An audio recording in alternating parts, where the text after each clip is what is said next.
Om Mani Padme Hum.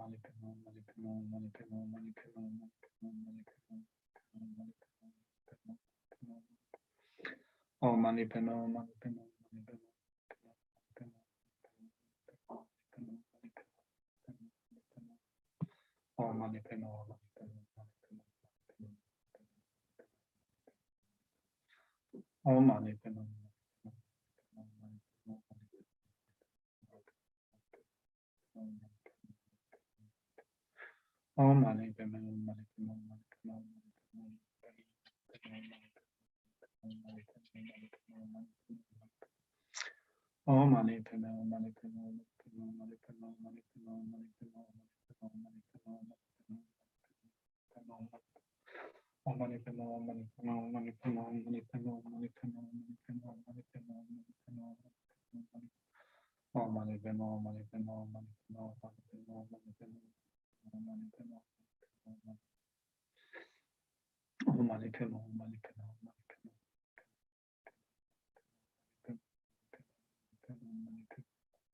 Om Mani Padme Hum. Om Mani Padme Hum. Om Mani Padme Hum. Om Mani Padme Hum. Om Mani Padme Hum.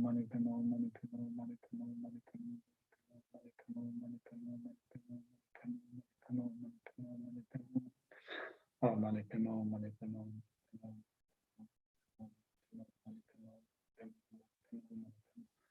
Om Mani Padme Hum. Om Mani Padme Hum. Om Mani Padme Hum. So I'm continuing to think of all sentient beings that extend to the reaches of space, are plagued by suffering of body and mind.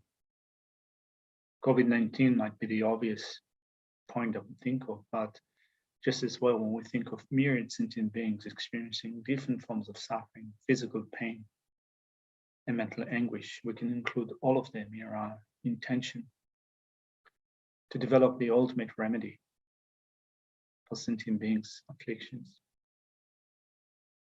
to attain a state of enlightenment for the sake of others, so that we can provide others with remedies, ultimately showing them the path to liberation and enlightenment. In thinking that may all the diseases that stand in the minds of sentient beings that result from karma and temporary conditions, such as the house of the grass spirits, illnesses, and the Buddhas, not occur in the realms of the world. May whatever sufferings there are from life-threatening diseases that, like a butcher, leading an animal to be slaughtered, separate the body from the mind in a mere instant, not occur in the realms of the world.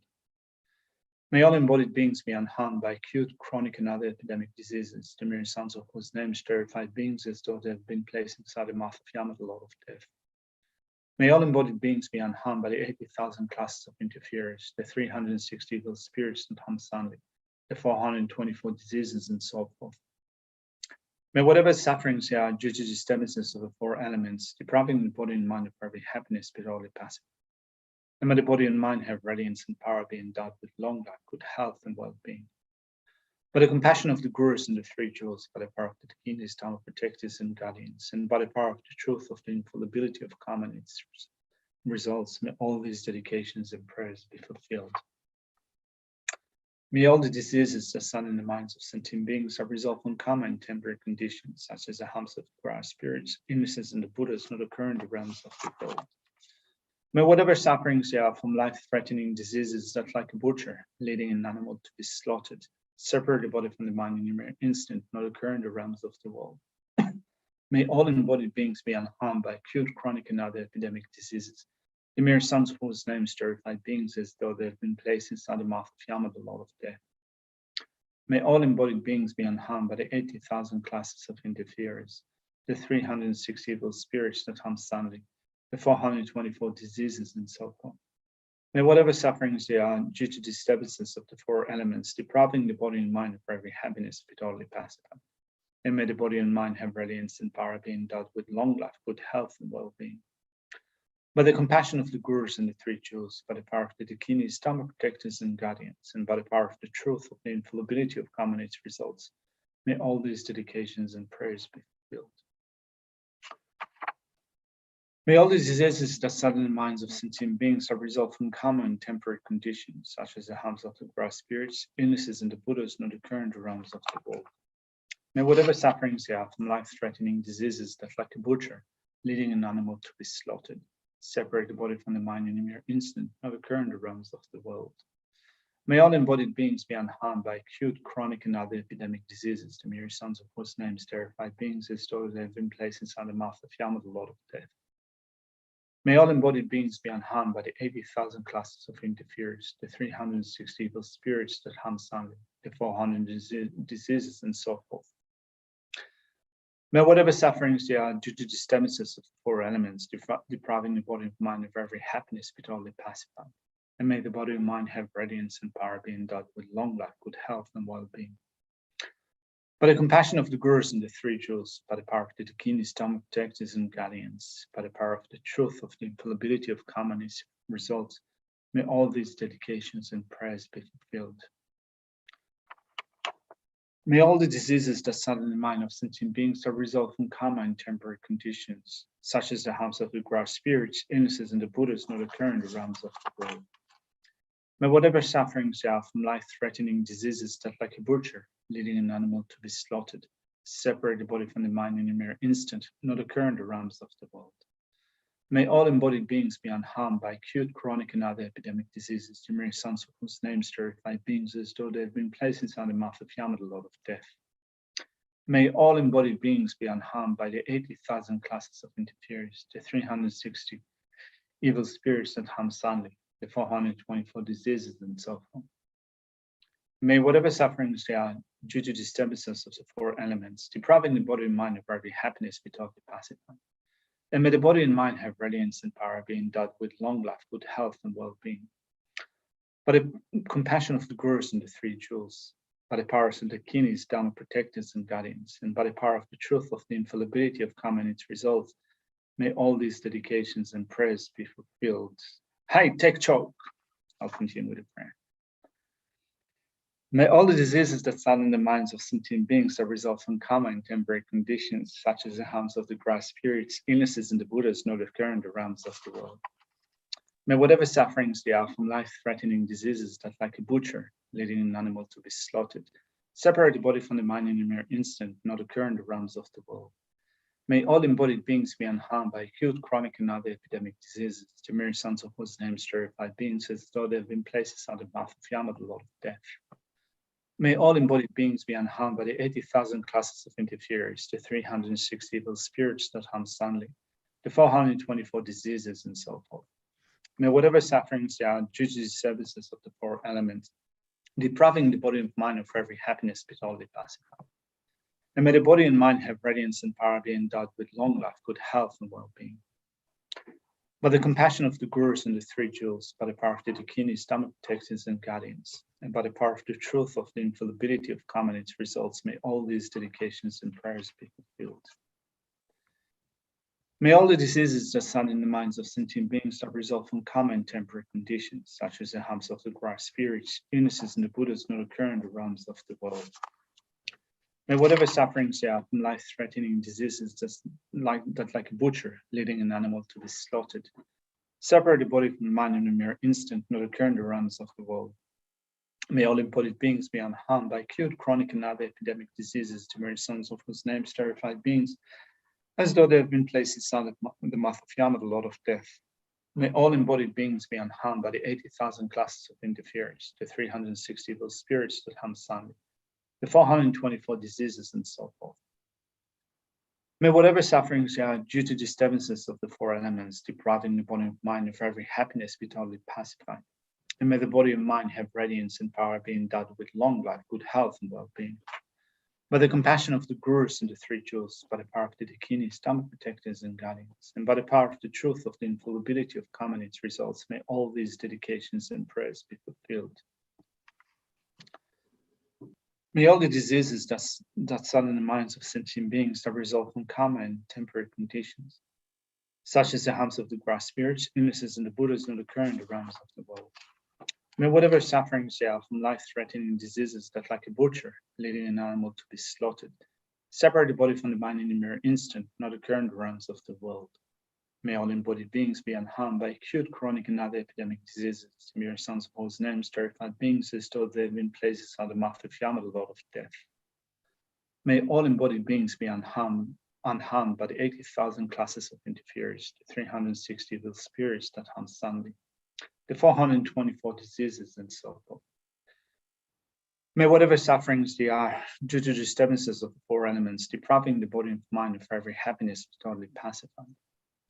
And may the body and mind have radiance and power, be endowed with long life, good health, and well-being. By the compassion of the Gurus and the Three Jewels, by the power of the Dakinis, Dhamma protectors and guardians, and by the power of the truth of the infallibility of karma and its results, may all these dedications and prayers be fulfilled. May all the diseases that sadden the minds of sentient beings that result from karma and temporary conditions, such as the harms of the grass spirits, illnesses, and the Buddhas, not occur in the realms of the world. May whatever sufferings there are from life-threatening diseases that, like a butcher, leading an animal to be slaughtered, separate the body from the mind in a mere instant, not occur in the realms of the world. May all embodied beings be unharmed by acute, chronic, and other epidemic diseases, the mere sons of whose names terrify beings, as though they have been placed inside the mouth of Yama, the Lord of Death. May all embodied beings be unharmed by the 80,000 classes of interferers, the 360 evil spirits that harm Sunday, the 424 diseases, and so forth. May whatever sufferings there are due to disturbances of the four elements depriving the body and mind of every happiness be totally passive. And may the body and mind have radiance and power, be endowed with long life, good health, and well-being. By the compassion of the Gurus and the Three Jewels, by the power of the Dakinis, Dhamma protectors and guardians, and by the power of the truth of the infallibility of karma and its results, may all these dedications and prayers be fulfilled. May all the diseases that sadden the mind of sentient beings that result from karma and temporal conditions, such as the harms of the grass spirits, illnesses, and the Buddhas, not occur in the realms of the world. May whatever sufferings there are from life-threatening diseases that, like a butcher leading an animal to be slaughtered, separate the body from the mind in a mere instant, not occur in the realms of the world. May all embodied beings be unharmed by acute, chronic, and other epidemic diseases, the mere sons of whose names terrified beings, as though they have been placed inside the mouth of Yama, the Lord of Death. May all embodied beings be unharmed by the 80,000 classes of interferers, the 360 evil spirits that harm Sunday, the 424 diseases, and so forth. May whatever sufferings they are due to disturbances of the four elements depriving the body and mind of every happiness be totally pacified. And may the body and mind have radiance and power, be endowed with long life, good health, and well-being. By the compassion of the Gurus and the Three Jewels, by the power of the Dakinis, Dhamma protectors and guardians, and by the power of the truth of the infallibility of karma and its results, may all these dedications and prayers be fulfilled. So I'm going to turn to page 321 in their retreat prayer book to say a couple of dedication verses, thinking of all the merit that we've created together, dedicating it for the welfare of all living beings and for our own accomplishment of Buddhahood, so that we may be able to be of benefit to all. May the precious Supreme Bodhicitta not yet born arise, may that arisen not decline but increase more and more. The wish-granting, wish-fulfilling jewel, source of every single benefit and happiness in this world. To the incomparably kind Tenzin Gyatso I beseech, may all your holy wishes be fulfilled. Savior of the Snowland teachings and transmigratory beings, who extensively clarifies the path that unifies emptiness and compassion. To the lotus holder Tenzin Gyatso I beseech, may all your holy wishes be spontaneously fulfilled. You uphold the subduous moral way who serves in the bountiful birth of all, sustaining, preserving, and spreading Najuna's victorious doctrine, who masterfully accomplishes magnificent prayers honoring the three jewels, several of myself and others your disciples. Please live long. So I pass it on to the glorious Tekchok. Shalom Tekchok. Manishma. Hello, Tashidele. Tajidele. Can you hear me? I can hear you loud and clearly. Oh, that's a pity. How are you? Ah, I get by. I'm doing all right, and you? Still Yeah, at Nalanda, I gather. Sorry? Are you still at Nalanda? I'm still at Nalanda, yes. That's good. Yeah. Yeah, do you hear anything from the homeland? Well, I had a teaching session last night with an Israeli group, and it was actually more optimistic than what you find on the news. I mean, watching the news from far away, it seems that everyone is at each other's throat, like people going out and kind of hitting each other with baseball bats and shit. Yes. Sorry, I shouldn't say. But this is what is happening. Yeah, but I've been talking to some of my Dhamma friends in Israel, and they said that of course that's happening, but also it seems that many of them are involved with fellow Israeli Palestinians, so they keep close contacts and they it's only for them to feel good. Well, I think that probably, I guess that when, if I look at my Facebook friends, or if I speak to my friends in Israel, since all of us are like-minded people, it becomes like an echo chamber, so it seems that all of us are kind of peace and loving kind of people, and you tend to forget that actually most people are not like that. But still, having said that, I don't know, I was more optimistic last night. I rejoice. I rejoice. Well, it's easier to be optimistic when you're far away. You can always kind of switch off the computer, switch off the news, go to sleep, wake up in the morning with a clear mind. Whereas when you're there, kind of in that horrible, murky, muddy water, it's much harder. Okay. Yeah. Okay. So it's time to save the world. Yeah. When will I see you?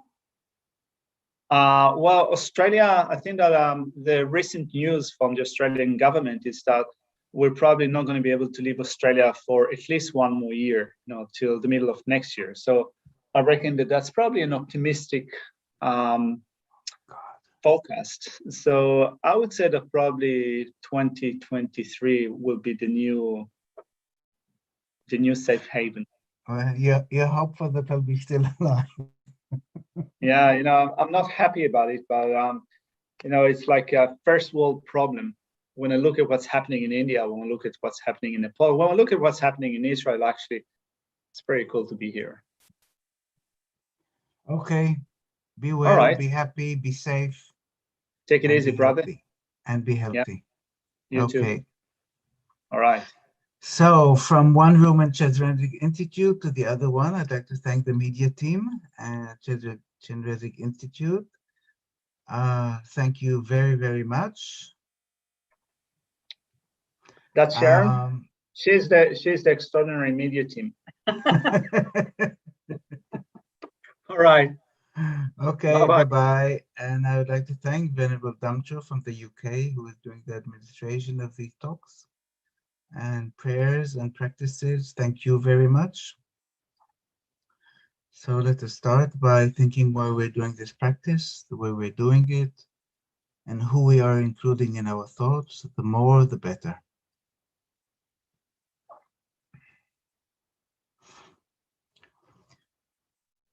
And then visualize all sentient beings in human form are sitting around you.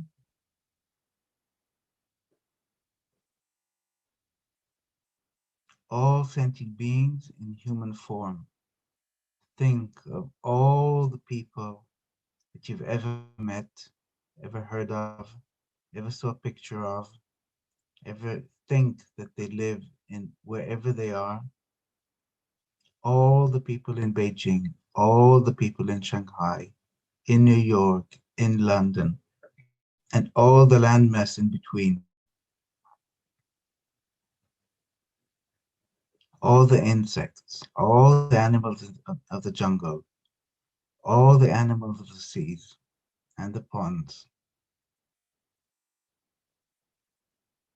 all of them in human form are sitting around you.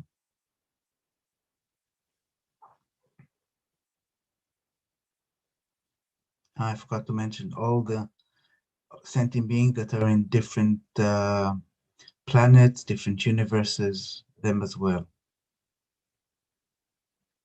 I think ultimately we are practicing to take them to enlightenment. But temporarily, we're wishing them to be free from any disease, and the world is rid of the COVID-19 pandemic. So all sentient beings, my mothers who are infinite like space, go for refuge to the precious Guru Buddha. We go for refuge to the Buddha, the Dharma, and the Sangha. We go for refuge to the assembly of Guru, the Idams, and the Kinis. We go for refuge to the empty clarity of our minds, the Dhammakaya. All sentient beings, my mothers who are infinite like space, go for refuge to the precious Guru Buddha. We go for refuge to the Buddha, the Dharma, and the Sangha. We go for refuge to the assembly of Guru, the Idams, and the Kinis. We go for refuge to the empty clarity of our minds, the Dhammakaya. All sentient beings, my mothers who are infinite like space, go for refuge to the precious Guru Buddha. We go for refuge to the Buddha, the Dharma, and the Sangha. We go for refuge to the assembly of Guru, the Idams, and the Kinis. We go for refuge to the empty clarity of our minds, the Dhammakaya. So the main part of the visualization of the 1,000-armed Chenrezig and the practice that is associated with it, I copied from the Lama Yeshe Wisdom Archive, where Rinpoche explains this visualization. He did it in Madrid in 2009, and I adopted it a little bit. So visualize 1,000-armed Chenrezig standing. His body is white. He's decorated with all the jewels, anklets, necklaces, bracelets, rings, tiaras of an Indian prince. This is his bodhisattva aspect. He has 11 heads. He has 1,000 arms. In each palm he has an eye. The hand closest to his body hold implements. He has silken garments. He's standing very calm, compassionate, and wise.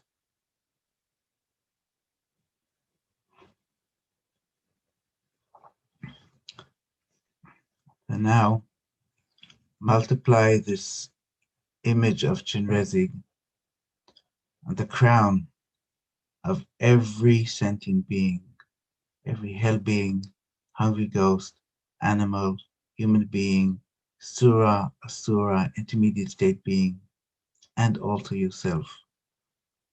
All of sentient beings have an image of Chenrezig.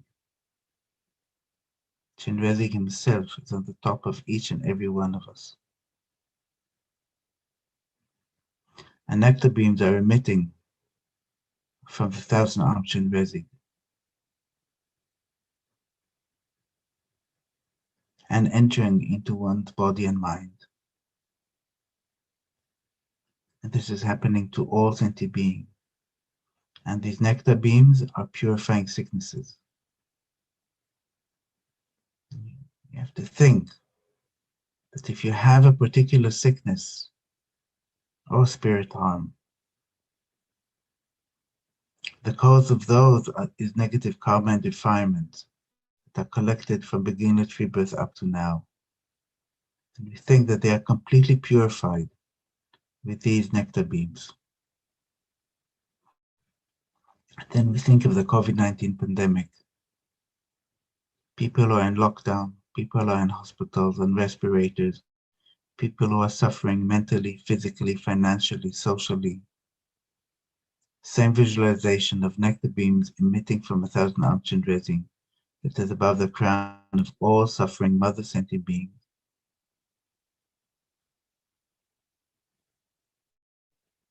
And entering the body of all sentient beings, completely purifying from any sickness and spirit harm. Constantly purifying with this visualization and recitation of Om Mani Padme Hum. Then request Chenrezig to guide yourself and everybody, families and all sentient beings. Includes everybody that is dying now in hospitals, at home, anywhere. Those who are unbelievably sick, who are experiencing unbelievable many sufferings. It is good to remember to visualize their sufferings as extensive as possible, and that they are constantly being purified as we chant or recite the Chenrezig mantra. The following I took from the Sur practice, offering aroma.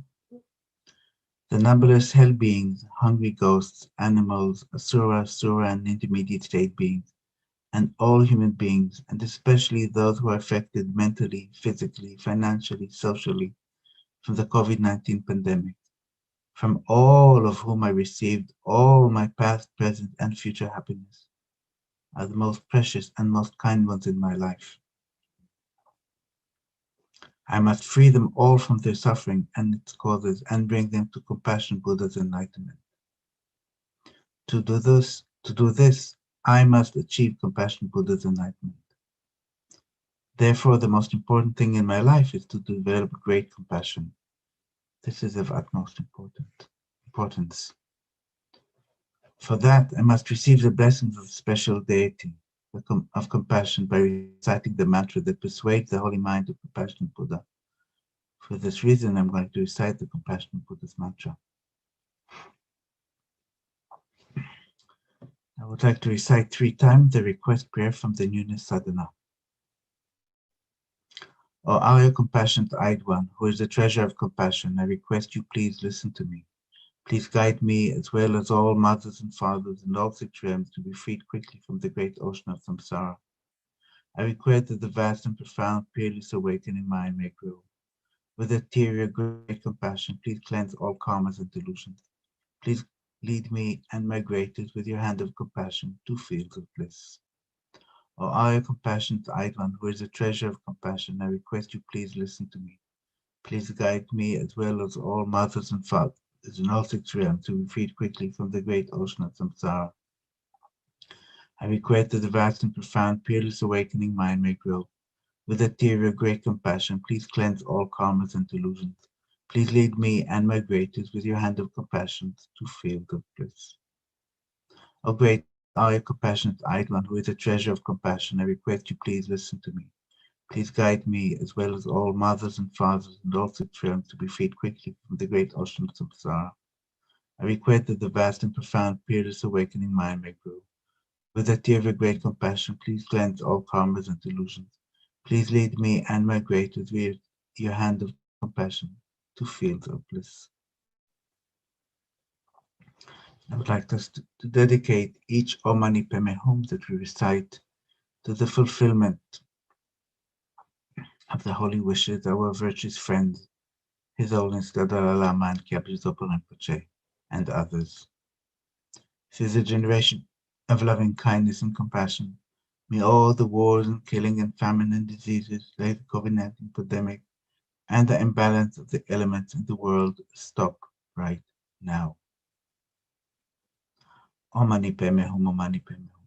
Sorry, and just remember the visualization of Chenrezig on top of the head of each and every sentient being and yourselves, emitting and gathering nectar beams that are purifying from any disease.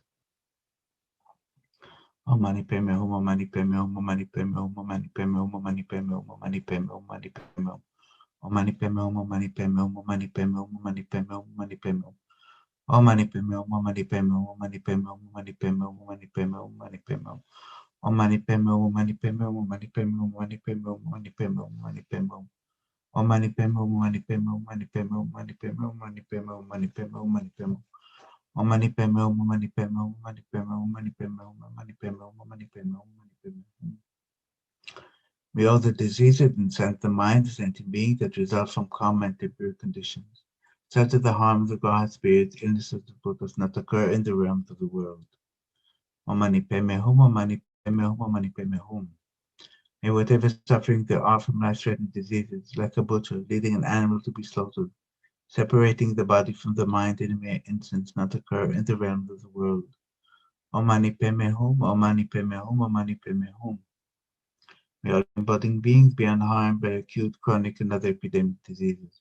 The mere sound of whose names terrify beings as though they have been placed inside the mouth of Yama, the Lord of Death. Mani padme hum, Om mani padme hum, Om mani padme hum. May all embodying beings be unharmed by the 80,000 classes of interference, the 360 evil spirits that come suddenly, the 424 diseases, and so forth. Mani padme hum, Om mani padme hum, Om mani padme hum. May whatever suffering there are due to the disturbances of the four elements depriving the body and the mind of every happiness be totally pacified, and may the body and mind have radiance and power and be endowed with long life, good health, and well-being. Om mani padme hum, Om mani padme hum, Om mani padme hum, Om mani padme hum. By the compassion of the Gurus and the Sri Jewel, the power of the kidneys, Dhamma protectors and guardians, and by the power of the truth and fallibility of karma and its results, may all these dedications and prayers be fulfilled. Om mani padme hum, Om mani padme hum, Om mani padme hum. May all the diseases inside the mind of sentient beings that result from karma and temporary conditions, such as the harms of God's spirits, illnesses, and Buddhas, not occur in the realms of the world. Mani padme hum, Om mani padme hum, Om mani padme hum. Whatever suffering there are due to this, may whatever suffering there are from life-threatening diseases, like a butcher leading an animal to be slaughtered, separating the body from the mind in a mere instance, not occur in the realms of the world. Om mani padme hum, Om mani padme hum, Om mani padme hum. May all embodied beings be unharmed by acute, chronic, and other epidemic diseases, the mere sound of whose names terrify beings as though they have been placed inside the mouth of Yama, the Lord of Death. Om mani padme hum, Om mani padme hum, Om mani padme hum, Om mani padme hum. May all embodied beings be unharmed by the 80,000 classes of interferers, the 360 evil spirits that come suddenly, the 424 diseases, and so forth. Om mani padme hum, Om mani padme hum, Om mani padme hum.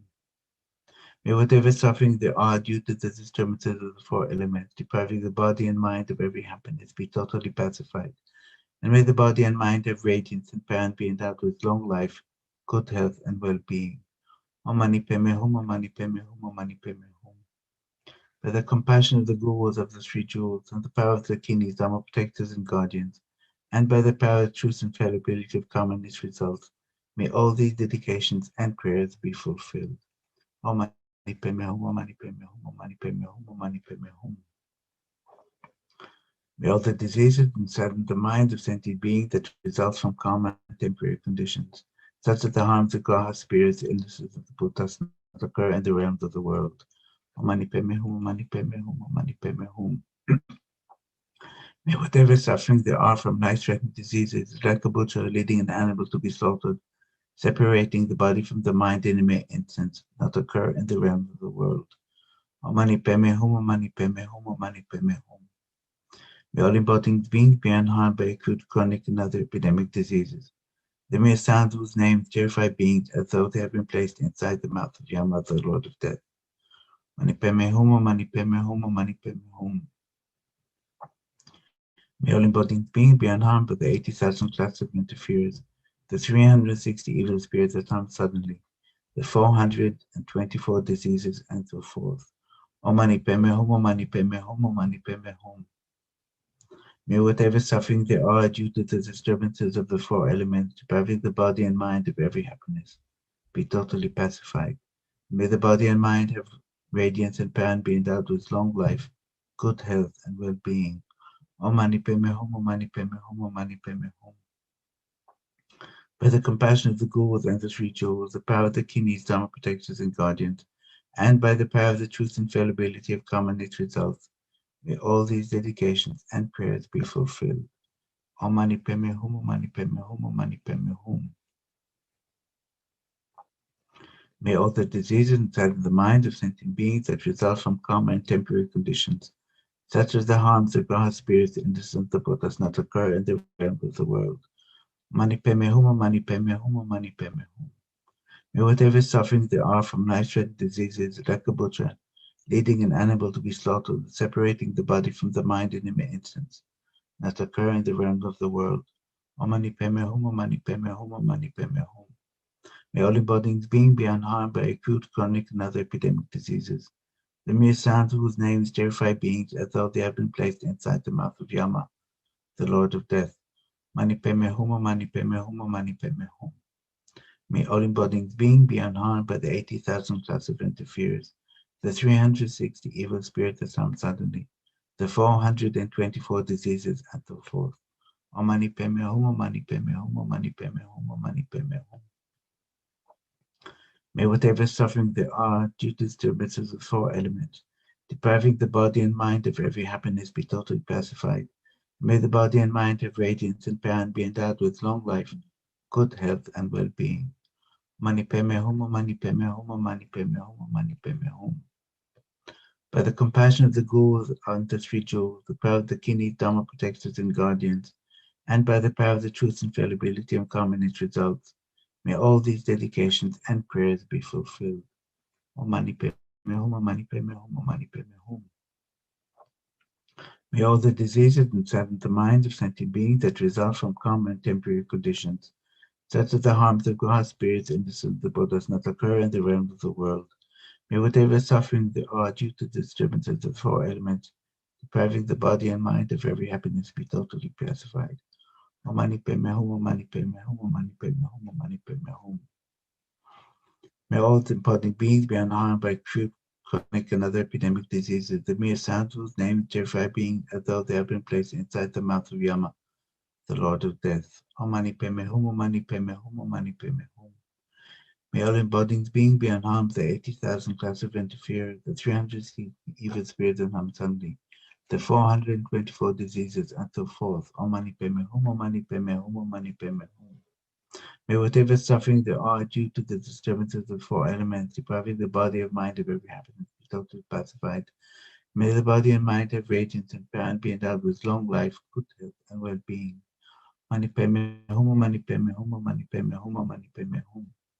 By the compassion of the Gurus and the Three Jewels, by the power of the Kini, Dhamma protectors and guardians, and by the power of the truth and infallibility of karma and its results, may all these dedications and prayers be fulfilled.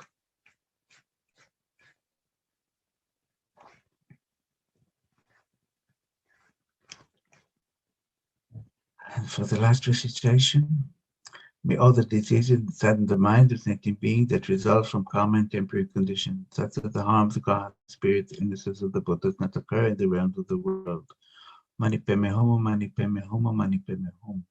May whatever suffering there are from life-threatening diseases, like a butcher leading an animal to be slaughtered, separating the body from the mind in a mere instance, not occur in the realms of the world.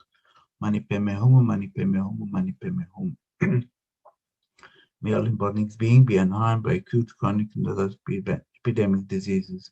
The mere sounds of whose names terrify beings as though they have been placed inside the mouth of Yama, the Lord of Death. Mani Padme Hum, Mani Padme Hum, Mani Padme Hum. May all embodied beings be unharmed by the 80,000 class of interferers, the 360 evil spirits that sound suddenly, the 424 diseases, and so forth. Mani Padme Hum, Mani Padme Hum, Mani Padme Hum. May whatever suffering there are due to the disturbances of the four elements, depriving the body and mind of every happiness, be totally pacified. May the body and mind have radiance and power and be endowed with long life, good health, and well-being. Mani Padme Hum, Mani Padme Hum, Mani Padme Hum. By the compassion of the Gurus and the Three Jewels, the power of the Kini, Dharma protectors and guardians, and by the power of the truth and infallibility of karma and its results, may all these dedications and prayers be fulfilled. Okay, now we can let go of this visualization of 1,000-armed Chenrezig. Dissolve it with sphere of light that just absorbs into you and permeates your whole body.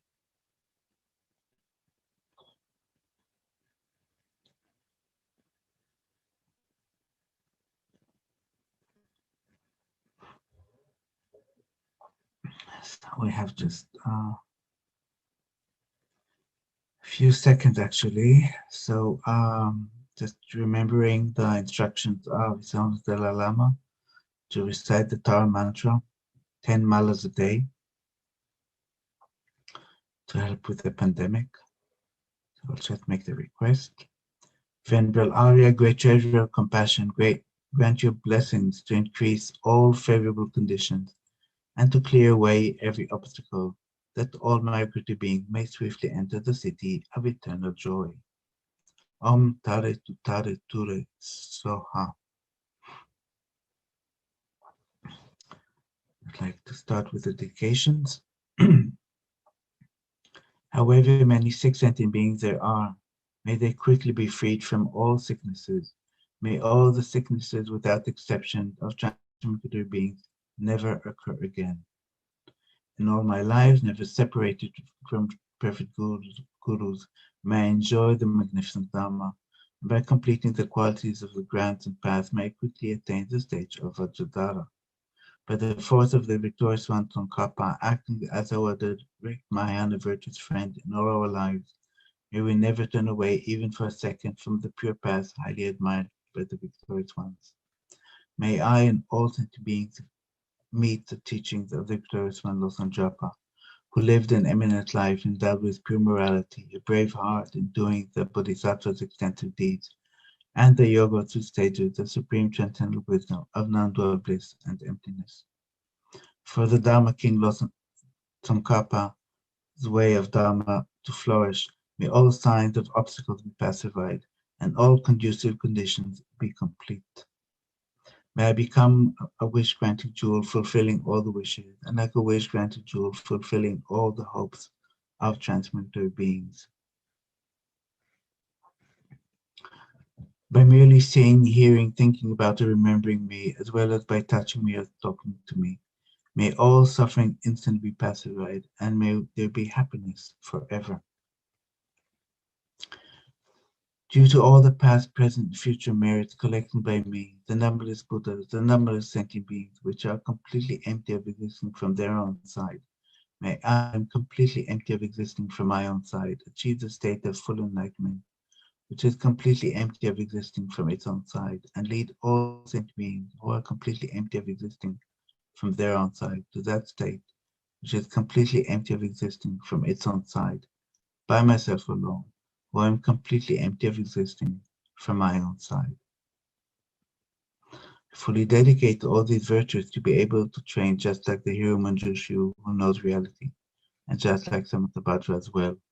I fully dedicate all my roots of virtue with the dedication praised as the best, by the all gone beyond victorious ones of the 3 times in order to have good conduct. Due to the 2 types of merit of the 3 times of myself and others, and by the teachings of victorious and lost Japa, to shine resplendent forever. May I and all others, particularly the IMI Sangha, be able to live a life of pure moral conduct like Lama Tsongkhapa himself, train the mind in bodhicitta, and live in pure view and conduct.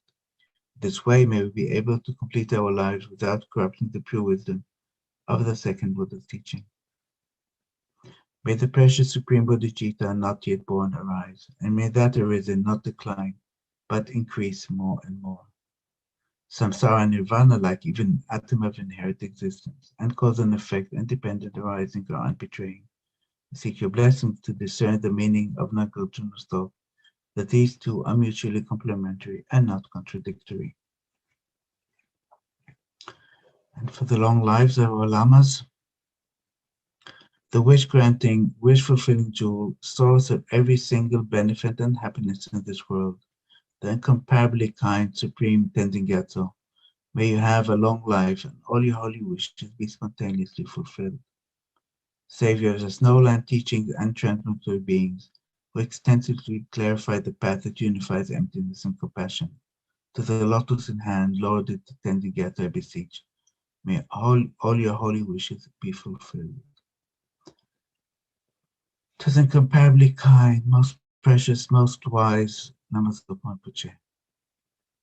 You uphold the pure the moral way, who serve as the bountiful bearer of all, sustaining, preserving, and spreading Manjunath's victorious doctrine, who masterfully accomplished magnificent prayers honoring the three sublime ones.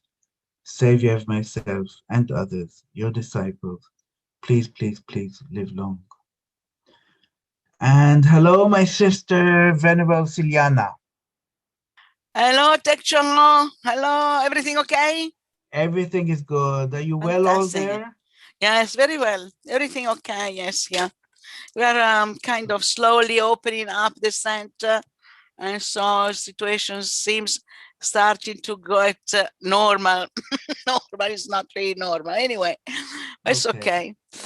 And so people are kind of following, so that is very nice. Yeah, I see Livio, I see Irene, I see who else? Isa, and then also there are maybe about 11 people following via WhatsApp, via YouTube. Okay. So I will let you give them a little teaching. Okay, thank you very much. Take care. Have a nice day. Ciao, ciao. Okay, thank you. Ciao, ciao. Bye. First of all, I would like to thank all the Chenrezig Institute team that are constantly following us and helping us in this task of the prayerathon, which is really, really important and is bringing so much benefit to so many people. Thank you, thank you, thank you. Ok, ho ringraziato il team del Chenrezig Institute che ci ha aiutato, che ci sta aiutando e che senza il loro contributo, senza il loro aiuto non potremo andare avanti così. E adesso siamo già alla 42esima settimana di queste preghiere. C'è una cosa buona da dire, è che a Copan è arrivato il messaggio un paio di giorni fa che tutti quanti i monaci sono risultati negativi al tampone, per cui anche loro nel loro monastero stanno ritornando alla moralità, alla normalità della loro vita nel monastero. Quindi questa è una cosa buona, questo è un segno che proprio le preghiere hanno effetto. Ovviamente Lama Zopa Rinpoche sta facendo tantissime preghiere, forse qualcuno di voi le avrà viste su Facebook o su Instagram o non so quale altro. Anyway, oggi siamo già alla 42esima settimana di questo impegno di preghiera e quindi sono contenta di portare avanti questa pratica perché sta unendo tantissime persone e ci dà la possibilità a noi monaci e monache di connetterci per quei pochi minuti nel salutarci. E c'è proprio la sensazione di creare una rete intorno al mondo di energia positiva e direi che questa è una cosa veramente fantastica e soprattutto proprio quando siamo uniti in preghiera e facciamo tutte le preghiere insieme, siccome è un desiderio di Lama Zopa Rinpoche, di Sua Santità e Dalai Lama, in questo modo noi ci mettiamo in connessione con loro e portando avanti quelli che sono i loro desideri e le loro speranze, creiamo una connessione con loro che durerà per sempre. E questa è un'altra cosa che dà una grande fiducia, soprattutto perché al momento della morte loro ci daranno una mano, ci aiuteranno e saranno loro a tenerci stretti per il momento in cui appunto dovremo passare ad altra vita. E così che il nostro momento, il momento del passaggio, da questa alla vita successiva avvengono in modo sereno e soprattutto, come detto nei testi di Dharma, che possa, al momento della morte, possiamo avere la sensazione come di tornare a casa proprio nella, senza la paura, e avere proprio l'impressione di cambiare vestito. È come un po' quando siamo eccitati e contenti di comprare un vestito nuovo. Ecco, allo stesso modo, quando moriremo, dovremo avere questo tipo di sensazione. Ok, lascio questo vecchio corpo e ne prendo uno nuovo. O anche possiamo avere terminato ed esaurito la nostra rinascita nel samsara, e quindi potremo prendere rinascita come vorremo per essere di beneficio per gli altri. Quindi direi che questo è veramente, veramente una cosa fantastica. Siamo veramente molto fortunati, tantissimo fortunati. Quindi ora ci mettiamo seduti in un modo comodo, confortevole, in modo che la nostra spina dorsale sia dritta. E poi cerchiamo di stare comodi nella posizione in cui siamo. Lasciamo andare tutte quante le tensioni dal volto, lasciamo andare tutte quante le tensioni dal collo, delle spalle e così via. E cerchiamo di allentare tutte le tensioni. Lasciamo andare anche tutti quanti i pensieri e piano piano diventiamo consapevoli dello spazio che occupa il nostro corpo.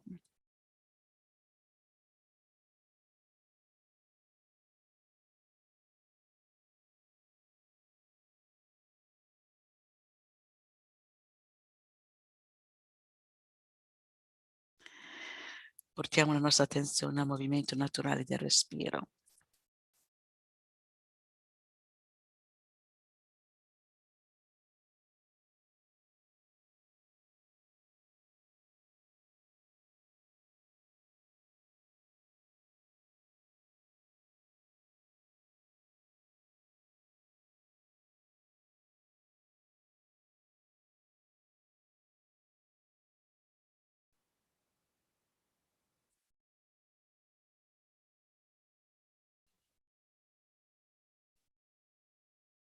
E cerchiamo di generare una buona motivazione per questo incontro, per questa giornata, pensando che la nostra esistenza dipende da tantissimi, innumerevoli altri esseri viventi, e riceviamo la loro gentilezza sia indirettamente che direttamente. E li immaginiamo tutti quanti intorno a noi. Visualizziamo di fronte a noi Buddha Sakyamuni o Chenrezig o il nostro maestro o Lama Zopa Rinpoche o Sua Santità il Dalai Lama, che è l'emanazione di Chenrezig su questa terra, il Buddha della compassione.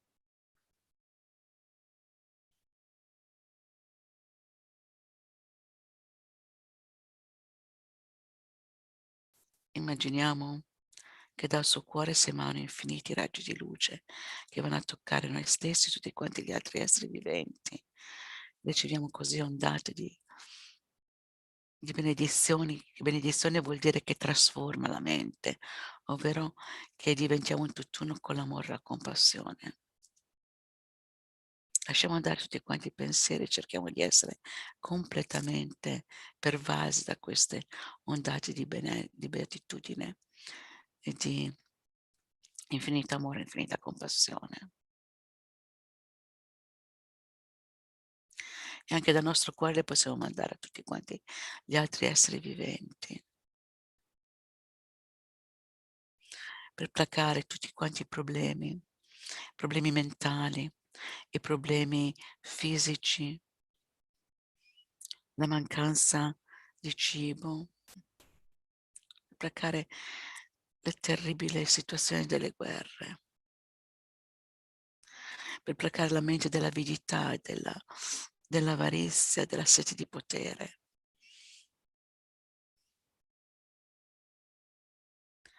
Per placare le malattie,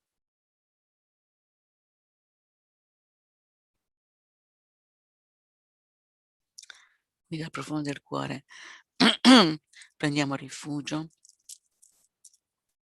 Con questa visualizzazione immaginiamo proprio ondate di energia positiva che riempiono completamente tutto quanto il nostro sistema nervoso e così anche per tutti quanti gli altri esseri viventi.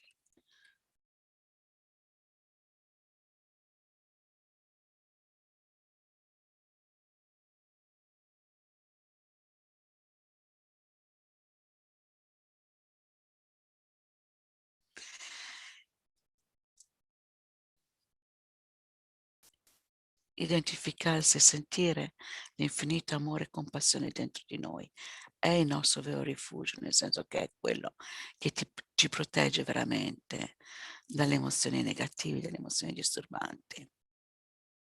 E più ci identifichiamo con quello e meno le emozioni distruttive hanno la forza di manifestarsi e di sorgere dentro di noi. Io e tutti gli esseri senzienti, tanti quanti lo spazio infinito, prendiamo rifugio nel prezioso Guru Buddha, prendiamo rifugio nel Buddha, nel Dharma e nel Sangha, prendiamo rifugio nell'assemblea dei Guru, delle divinità meditative e dei Dakini, prendiamo rifugio nella chiarezza vuota della nostra mente, Dharmakaya. Io e tutti gli esseri senzienti, tanti quanti lo spazio infinito, prendiamo rifugio nel prezioso Guru Buddha, prendiamo rifugio nel Buddha, nel Dharma e nel Sangha, prendiamo rifugio nell'assemblea dei Guru, delle divinità meditative e dei Dakini, prendiamo rifugio nella chiarezza vuota della nostra mente, Dharmakaya. Io e tutti gli esseri senzienti, tanti quanti lo spazio infinito, prendiamo rifugio nel prezioso Guru Buddha, prendiamo rifugio nel Buddha, nel Dharma e nel Sangha, prendiamo rifugio nell'assemblea dei Guru, delle divinità meditative e dei Dakini, prendiamo rifugio nella chiarezza vuota della nostra mente, il Dharmakaya. Ora recitiamo il mantra Om Mani Padme Hum. Alcune volte immaginiamo che appunto recitando il mantra Om Mani Padme Hum sono 6 sillabe, praticamente purifichiamo tutte le cause negative di rinascere nei 6 reami dell'esistenza ciclica. E recitando il mantra anche nutriamo le nostre potenzialità delle 6 perfezioni. Om Mani Padme Hum, Mani Padme Hum, Om Mani Padme Hum, Om Mani Padme Hum, Om Mani Padme Hum, Mani Padme Hum, Mani Padme Hum, Mani Padme Hum, Mani Padme Hum, Mani Padme Hum, Mani Padme Hum, Mani Padme Hum, Mani Padme Hum, Mani Padme Hum. Pemeo, mani pemeo, mani pemeo, mani pemeo, mani pemeo, mani pemeo, mani pemeo, mani pemeo, mani pemeo. Mani pemeo, mani pemeo, mani pemeo, mani pemeo, mani pemeo. Mani pemeo, mani pemeo, mani pemeo, mani pemeo, mani pemeo, mani pemeo, mani pemeo, mani pemeo. No mani pemeo, mani pemeo, mani pemeo, mani pemeo. No mani pemeo, mani pemeo, mani pemeo, mani pemeo, mani pemeo, mani pemeo, mani pemeo, mani pemeo, mani pemeo. Mani pemeo, mani pemeo, mani pemeo, mani pemeo, mani pemeo. Oh mani pemeo, mani pemeo, mani pemeo, mani pemeo, mani pemeo, mani pemeo, mani pemeo, mani pemeo. Oh mani pemeo, mani pemeo, mani pemeo, mani pemeo, mani pemeo. Oh mani pemeo, mani pemeo, mani pemeo, mani pemeo, mani pemeo, mani pemeo, mani pemeo, mani pemeo. No mani pemeo, mani pemeo, mani pemeo, mani pemeo, mani pemeo, mani. Oh mani pemeo, mani pemeo, mani pemeo. Oh mani pemeo, mani.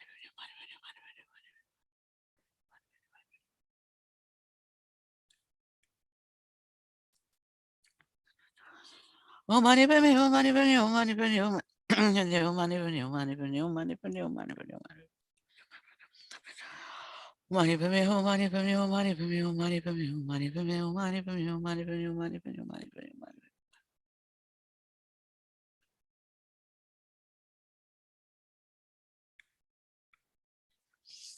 Oh mani pemeo, mani pemeo, mani pemeo, mani pemeo, mani pemeo, mani pemeo, mani pemeo, mani pemeo.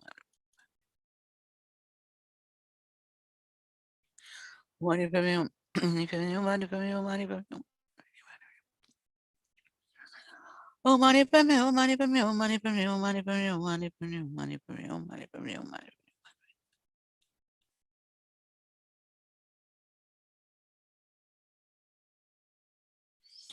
Umani per me, umani per me, umani per me, umani per me, umani per me, umani. Umani per me, umani per me, umani per me, umani per me, umani per me, umani per me, umani per me. Umani per me, umani per me, umani.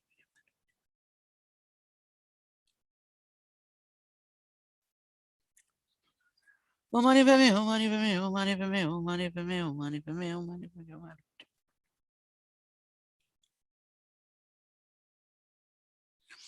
Umani per me, umani per me, umani per me, umani per me, umani per me, umani per me. Umani per me, umani per me, umani per me, umani per me, umani per me, umani per me. Umani per me, umani per me, umani per me, umani per me, umani per me, umani per me, umani per me. Umani per me, umani per me, umani per me, umani per me, umani per me. Umani per me, umani per me, umani per me, umani per me. Umani per me, umani per me, umani per me, umani per me, umani per me, umani per me, umani per me, umani per me, umani per me, umani per me. Umani per me, umani per me, umani per me, umani per me, umani per me. Umani per me, umani per me, umani per me, umani per me, umani per me, umani per me, umani per me, umani per me, umani per me, umani.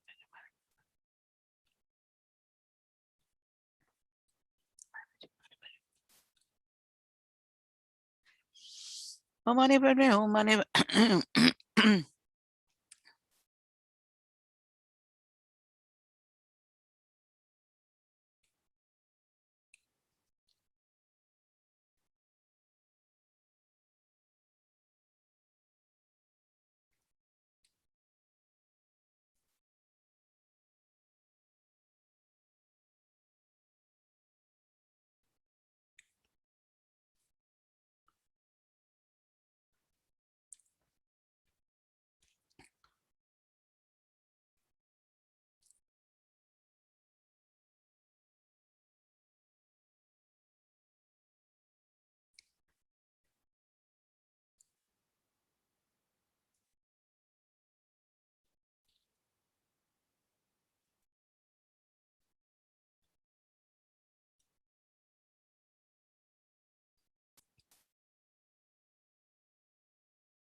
Umani per me, umani per me, umani per me, umani per me, umani per me, umani per me, umani per me, umani per me, umani per me, umani per me, umani per me, umani per me.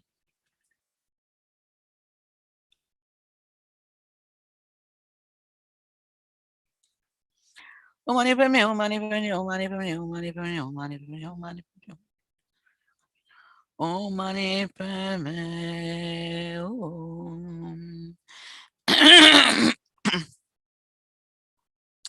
Ora recitiamo la preghiera effettiva di Thangtong Gyalpo, pensando appunto al significato della preghiera stessa in modo tale che effettivamente queste cose avvengano veramente.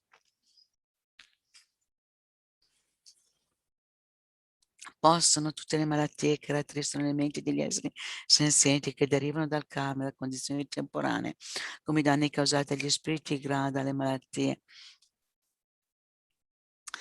dai buti degli elementi, non deve verificarsi mai più nei reami del mondo, possa qualunque sofferenza ci sia, dipendente da malattie potenzialmente letali, che come un macellaio che porta un essere ad essere macellato, separano il corpo dalla mente in un solo istante, non verificarsi mai più nei reami del mondo, possono tutti gli esseri incarnati essere lesi da malattie acute, croniche e altre malattie infettive, e qui semplice suono dei loro nomi terrorizza gli esseri come se fossero stati collocati nella bocca di Yahweh, Signore della morte.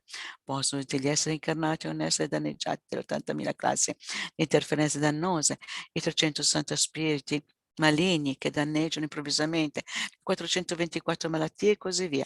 Qualunque sofferenza ci sia dovuta a disturbi causati ai 4 elementi che privano il corpo e la mente da ogni piacere possa essere totalmente pacificata e che il corpo e la mente abbiano splendore e potere, siano dotati di lunga vita, buona salute e benessere, con la compassione dei guru e tre rari supremi, con il potere dei Dakin, dei protettori del Dharma e dei guardiani, e con la forza e l'infallibilità del Karma e dei suoi risultati, possono queste molte dediche preghiere essere soddisfatte appena vengono pronunciate.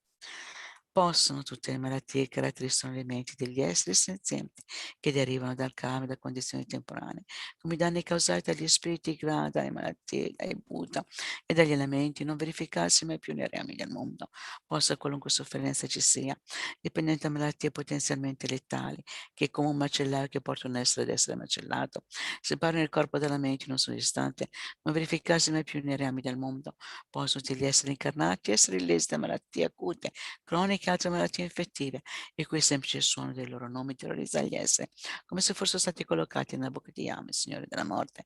Possono tutti gli esseri incarnati non essere danneggiati nelle 80.000 classi di interferenze dannose, i 360 spiriti maligni che danneggiano improvvisamente, 424 malattie e così via. Qualunque sofferenza ci sia dovuta ai disturbi causati dai 4 elementi che privano il corpo e la mente di ogni piacere, possa essere totalmente pacificata e che il corpo e la mente abbiano splendore e potere, siano dotati di lunga vita, buona salute e benessere, con la compassione dei Guru, dei tre rari supremi, con i poteri dei Dakin, dei protettori del Dharma e dei guardiani, con la forza e l'infallibilità del Karma e dei suoi risultati, possono queste molte dediche preghiere essere soddisfatte appena vengono pronunciate. Possono tutte le malattie che caratterizzano le menti degli esseri senzienti che derivano dal karma e dalle condizioni temporanee, come i danni causati dagli spiriti gravi, dalle malattie, dai butti degli elementi, non verificarsi mai più nei rami del mondo, possa qualunque sofferenza ci sia, dipendente da malattie potenzialmente letali, che, come un macellaio che porta un essere ad essere macellato, separano il corpo dalla mente in un solo istante, non verificarsi mai più nei rami del mondo, possono tutti gli esseri incarnati essere lesi da malattie acute, croniche, altre malattie infettive, il cui semplice suono dei loro nomi terrorizza gli esseri, come se fossero stati collocati nella bocca di Yama, il Signore della morte. Possono tutti gli esseri incarnati non essere danneggiati dalle 80.000 classi di interferenza dannosa, i 360 spiriti maligni che danneggiano improvvisamente, le 424 malattie e così via. Qualunque sofferenza ci sia dovuta ai disturbi causati ai 4 elementi che privano il corpo e la mente di ogni piacere, possa essere totalmente pacificata e che il corpo e la mente abbiano splendore e potere, siano dotati di lunga vita, buona salute e benessere, con la compassione dei Guru, dei tre rari supremi, con i poteri dei Dakin, dei protettori dei Dhamma e dei guardiani, e con la forza e l'infallibilità del Karma e dei suoi risultati, possono queste molte dediche preghiere essere soddisfatte appena vengono pronunciate. Ora possiamo recitare le preghiere di dedica che consiglia sempre Lama Zopa Rinpoche di fare, che abbiamo abbastanza tempo, forse riusciamo a leggere tutte quante. Pensiamo appunto all'energia positiva che si sviluppa, che si genera, se viene dedicata per un determinato risultato, fino a che non si otterrà quel risultato, rimane come in banca a poter manifestarsi. Se invece non dedichiamo l'energia positiva che abbiamo così accumulato, con un istante di rabbia possiamo distruggere completamente tutta l'energia positiva che abbiamo accumulato. Quindi è importante sempre dedicare alla fine della giornata l'energia positiva, anche quando si fanno delle azioni positive, dedicarla per l'ottenimento della suprema illuminazione per il beneficio di quanti gli esseri viventi.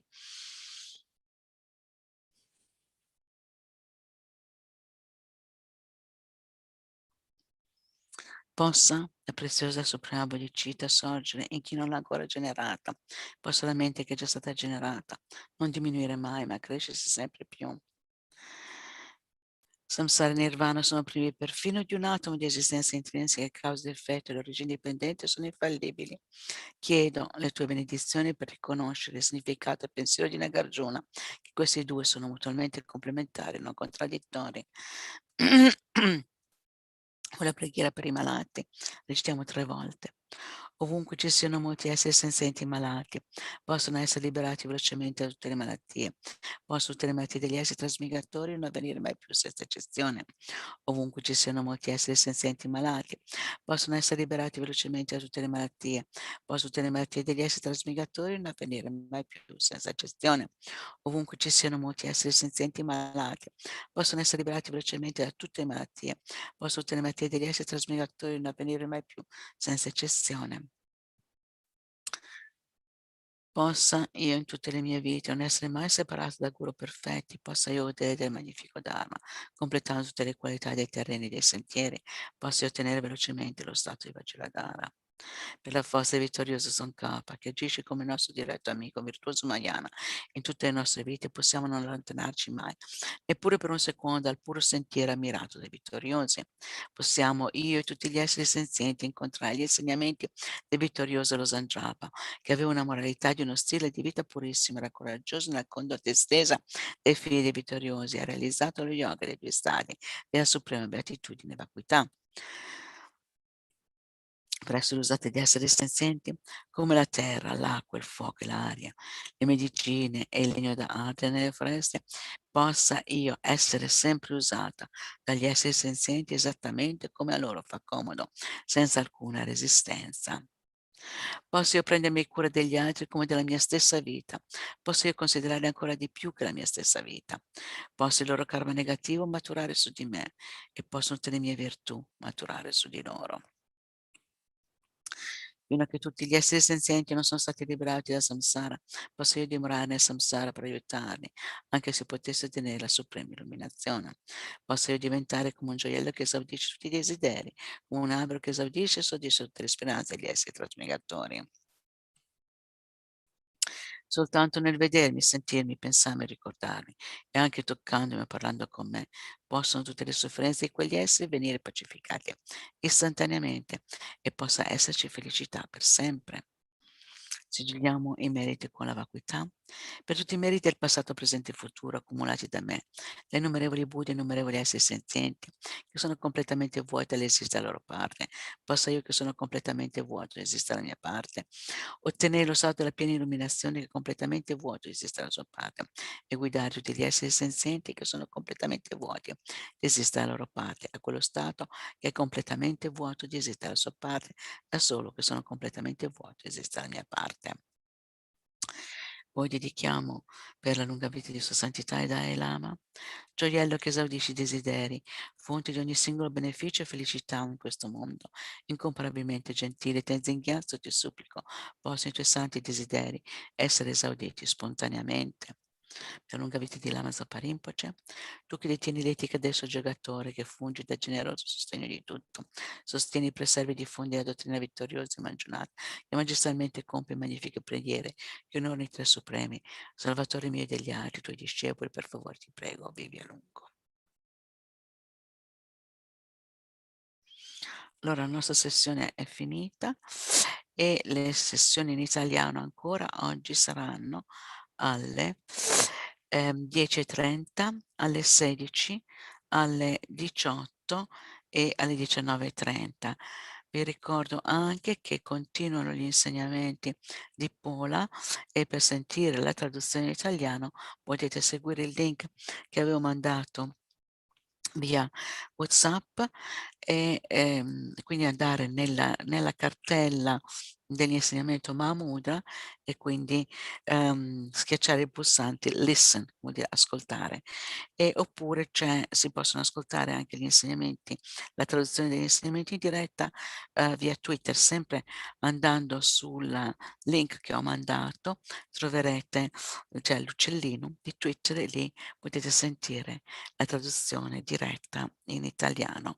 E naturalmente se guardate anche col link Zoom dovete abbassare il volume di Zoom, andate nelle impostazioni e potete abbassare il volume di Zoom e quindi alzare il volume della traduzione italiana, oppure ascoltate soltanto la traduzione, va bene. Ok, Kadula, hello. Grazie. How are you? Grazie venerabile Siliana. Prego, prego. Grazie Gianna Alla Stella, prossima. grazie. grazie a tutti Danna Stella, ciao, grazie. Ciao bella, Viviana, ciao ciao, grazie. ciao. Grazie, state bene, mi raccomando. Ci proviamo. So Carola. Sì, ce la faremo, ce la faremo. So you are in New Grazie. Zealand, Mahmuda Center. I am. I've been here since the pandemic started. I'm here. And how is the situation in New Zealand? Oh no, it's very good. No, it's like nothing. We're in the middle of a bubble. It's like when the pandemic started, it was we just have a few cases, maybe like 120 cases. But the New Zealand government has been amazing, very strict. Yeah, very, very strict. I mean, it's easy because we are a small country and it's an island in the middle of the Pacific, you know. Yeah. So it's easy here. So here at Mahamudra, we're running courses and retreats and no mask, no social distancing, nothing. So it's good. Yeah. It's a good place to be and to do prayers, you know, at the moment. Yeah. But anyway, I love that place. It's so beautiful, fantastic, and you know, the thing is that here in our countries, let's see, Europe, America, and so forth, they're making such a big fuss with this pandemic. You know, that is. I don't know. Anyway, I should not talk. Yeah. I actually politics, you know, because it's not really, you know, it's more political thing rather than being about the health and medicine and blah blah blah. Anyway, and also okay, and unfortunately, are you well? Yes, I'm very well, you know. I'm feeling a little bit stuck, you know. Let's say it seems that I have the roots here where I'm usually I like to travel a lot, you know. And so I miss that. But anyway, it's okay. It's okay. Because with this system we can actually connect with so many people, you know, that this is very nice. This is fantastic. We've been so fortunate with the internet and with Zoom and all these things. Yeah, so fortunate. Yeah, very much. Okay, dear, I let you go. Ciao, ciao. Nice to see you.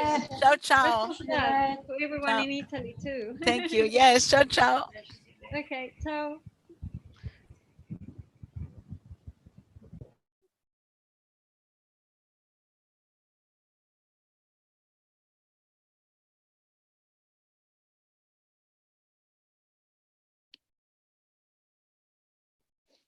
Okay, so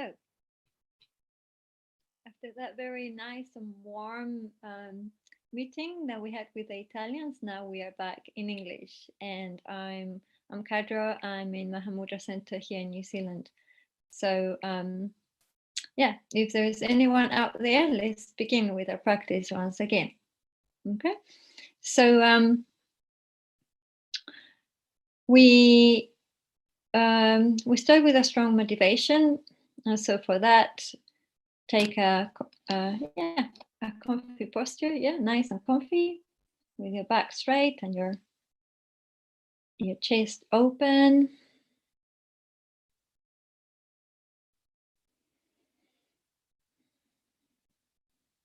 Let's take a moment to put any busyness of the day aside, any projections or plans to the future aside.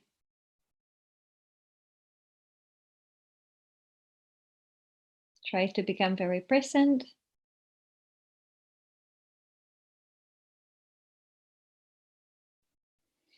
Take a few deep breaths.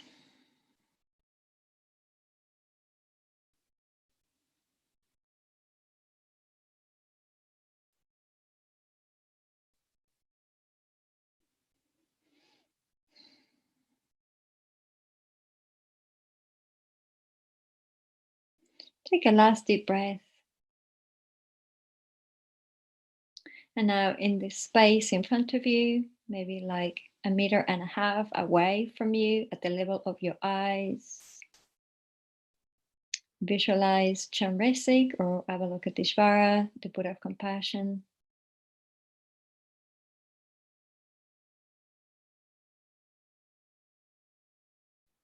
If you're not quite familiarized with his appearance, maybe just a sphere of white luminous light. Or you might want to just visualize His Holiness Dalai Lama, the embodiment of this Buddha. Whatever works for you.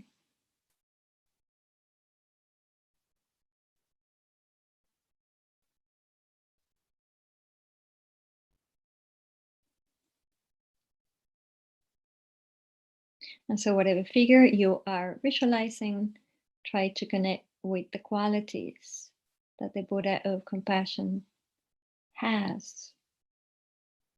His boundless loving kindness, his perfected wisdom and clarity, his immeasurable equanimity and compassion that holds you and all other sentient beings in equal affection and regard.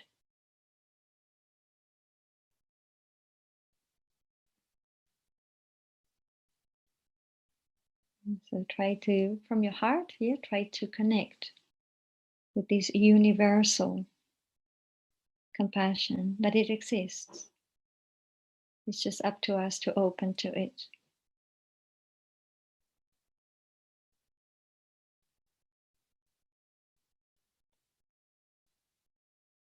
And then in the space around you, try to visualize all other sentient beings, your loved ones quite close to you, and all other beings. See how vast your mind can cognize. All these beings that are afflicted with physical, mental pain, sorrow, with difficulties, mostly with this pandemic, a lot of stress and anxiety and fear, a lot of sorrow and grief.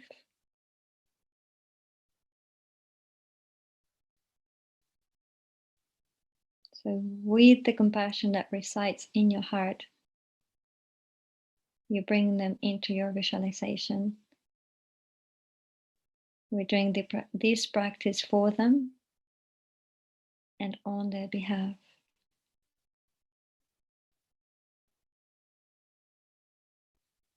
So try to put yourself in their shoes. How would it be, to be sick with COVID, or to be dying with it, or to having all these financial struggles due to it?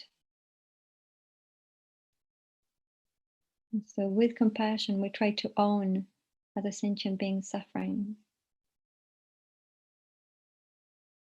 and touch your heart with it and allow your heart to open.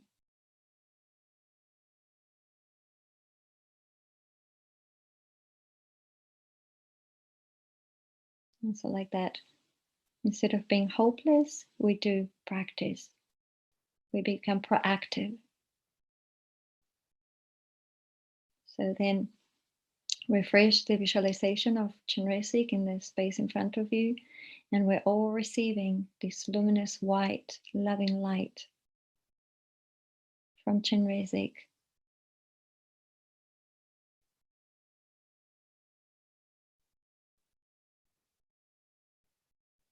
That it brings all the realizations of the path for all sentient beings, so we can all be free of suffering and samsara and achieve enlightenment. And it brings all the purification that we need for that to happen, washing away all the negative karma and obscurations. Try to maintain this visualization while we take refuge 3 times. So we begin. All sentient beings, my mothers, who are in infinite like space, go for refuge to the precious Guru Buddha. We go for refuge to the Buddha, the Dharma, and the Sangha. We go for refuge to the assembly of Gurus, Idams, and Dakinis. We go for refuge to the empty clarity of our own minds, the Dhammakaya. All sentient beings, my mothers, who are infinite like space, go for refuge to the precious Guru Buddha.